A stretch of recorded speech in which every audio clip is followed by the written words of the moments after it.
বন্ধুগণ, দক্ষিণ কলকাতা জেলা কংগ্রেসের সমস্ত কর্মী নেতৃবৃন্দর কাছে অনুরোধ যে আগামীকাল দক্ষিণ কলকাতা জেলা কংগ্রেসের একটা ব্যাপক বিক্ষোভ সংগঠিত হবে। বিক্ষোভের কারণ, সারা দেশ আজ উত্তাল। রাহুল গান্ধীকে প্রাণনাশের হুমকি দিচ্ছে বিজেপি এবং বিজেপির শরিক দলের নেতারা। কেউ উত্তরপ্রদেশের যোগী সরকারের মন্ত্রী, মহারাষ্ট্রের সিন্ধের সরকারের বিধায়ক, তা বিজেপির নেতা মারওয়া তনবীর সিং মারওয়া এবং রেলের রাজ্যমন্ত্রী রবনীত বিট্টু, এই চারজন লোক রাহুল গান্ধীকে শুধু আক্রমণ করছে না, ওনার ভিডিও ভাইরাল হচ্ছে যে রাহুল গান্ধীকে প্রাণনাশের হুমকি দিচ্ছে। আমরা প্রথমে বলতে চাই যে বিচ্ছিন্নতাবাদী আন্দোলনের ভারতবর্ষ কখনো বিচ্ছিন্নতাবাদকে মদদ দেয় না। ভারতবর্ষ কোনো প্রদেশের হয়ে কংগ্রেস যে কোনো প্রদেশের হয়ে এক্সট্রা কোনো জাত, ধর্ম বা বর্ণ বিরুদ্ধে তদবির করে না। ভারতবর্ষে সমান অধিকার আছে। হিন্দু, মুসলমান, শিখ, খ্রিস্টান সমস্ত মানুষের ধর্মে ভারতবর্ষ একটা মিলন ক্ষেত্র। কংগ্রেস, রাহুল গান্ধী সবসময় ভালোবাসার কথা বলে, ঐক্যের কথা বলে, দেশকে জোড়ার কথা বলে। আর বিজেপি একটা হিংসার কথা বলে, বিজেপি বিভেদের কথা বলে, বিচ্ছিন্নর কথা বলে, মানুষের সঙ্গে মানুষের বিভেদের কথা বলে। এটাই হচ্ছে কংগ্রেসের সঙ্গে বিজেপির আদর্শগত লড়াই। আজকে সাম্প্রদায়িক দাঙ্গা থেকে নিয়ে সাম্প্রদায়িক উস্কানি থেকে শুরু করে নিয়ে সব এসছে বিজেপির দিক থেকে।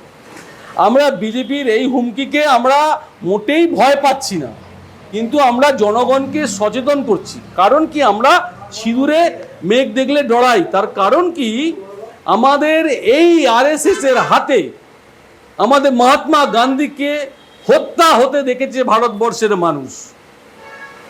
ইন্দিরা গান্ধীকে তার ঘরের মধ্যে 16টা বুলেট নিয়ে ইন্দিরা গান্ধীকে হত্যা করতে দেখেছে ভারতবর্ষের মানুষ।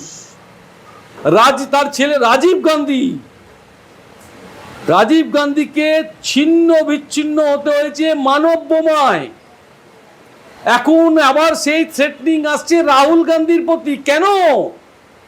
রাহুল গান্ধীর জনসমর্থন যেভাবে বাড়ছে, রাহুল গান্ধী যেভাবে সারা দেশের মানুষের নয়নের মণি হয়ে যাচ্ছে, আজকে রাহুল গান্ধীকে ভয় পাচ্ছে। তাই রাহুল গান্ধীর প্রতি তার হুমকি উড়ে আসছে।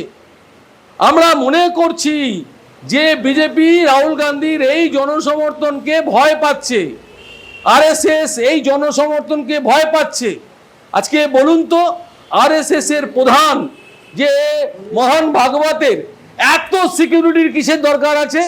সেখানে এসপিজি তুলে নিয়েছেন রাহুল গান্ধীর পরিবারে, রাহুল গান্ধী এবং প্রিয়াঙ্কা গান্ধী, সোনিয়া গান্ধী থেকে জেড প্লাস ক্যাটাগরি অন্য মন্ত্রীরা পাচ্ছে, রাহুল গান্ধীকেও দিচ্ছেন। এরপর রাহুল গান্ধীর পরিবার, গান্ধী পরিবারের ওপর কোনো রকম আঁচ আসে, নরেন্দ্র মোদীকে দায়িত্ব নিতে হবে।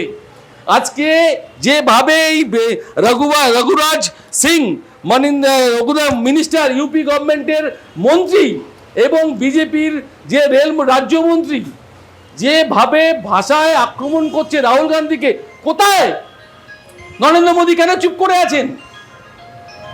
কেন নরেন্দ্র মোদী মুখে কুলু বেটে আছেন? কেন স্বরাষ্ট্রমন্ত্রী অমিত শাহ মুখে কুলু বেটে আছেন? তাদেরকে গ্রেপ্তার করা হচ্ছে না কেন? রাহুল গান্ধীর বিরুদ্ধে যেভাবে উক্তিগুলো করছে, যে মন্তব্যগুলো করছে, এদের বিরুদ্ধে তো আইনানুগ ব্যবস্থা নেওয়া উচিত। ফৌজদারি মামলায় এদেরকে গ্রেপ্তার করা উচিত। কেন এদেরকে গ্রেপ্তার করা হচ্ছে না? নরেন্দ্র মোদী কেন চুপ করে আছেন? কেন স্বরাষ্ট্রমন্ত্রী চুপ করে আছেন? আমরা তার বিরুদ্ধে প্রতিবাদ জানাচ্ছি। আগামীকাল দক্ষিণ কলকাতা জেলা কংগ্রেস দপ্তরের যোগবাজার মোড় থেকে মিছিল করে আমরা ভবানীপুর থানায় যাব। ভবানীপুর থানায় এই 4 জনের বিরুদ্ধে ডায়েরি করা হবে, এফআইআর করা হবে। আমরা দক্ষিণ কলকাতা জেলা কংগ্রেসের সমস্ত কর্মী নেতৃবৃন্দকে আগামীকাল বেলা 12টার সময় যোগবাজার মোড়ে উপস্থিত হওয়ার জন্য অনুরোধ করা হয়েছে। তারা উপস্থিত হলে আমরা সেই মিছিল নিয়ে আমরা যাব ভবানীপুর থানার উদ্দেশ্যে। ভবানীপুর থানায় গিয়ে আমরা এই 4 জন, একজন বিজেপির 2 জন মন্ত্রী, একজন উত্তরপ্রদেশের মন্ত্রী, একজন রেলের রাজ্যমন্ত্রী কেন্দ্রের, আর একজন হচ্ছে সঞ্জয় গায়কোয়াড় শিবসেনার এমএলএ, আর একজন হচ্ছে বিজেপি নেতা তরবিন্দর সিং মারওয়া। এই 4 জনের বিরুদ্ধে আমরা এফআইআর করব। আগামীকাল বেলা 12টার সময় দক্ষিণ কলকাতা জেলা কংগ্রেস মিছিল করে যাবে ভবানীপুর থানা ডায়েরি করতে। জয় হিন্দ, বন্দে মাতরম, জাতীয় কংগ্রেস জিন্দাবাদ।